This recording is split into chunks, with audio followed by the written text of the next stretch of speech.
උඩත්තව රවීන්ද්‍ර ප්‍රදීප් ලියූ ආදරණීය නවකතාව සඳදෝනි.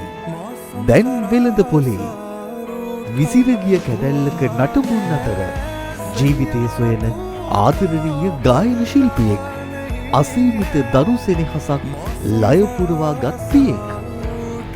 සත්සර හා මුසුව ආදරණීය හඬට සිත්බැඳේ පෙරපාසල් ඇදුරුතුමියක්.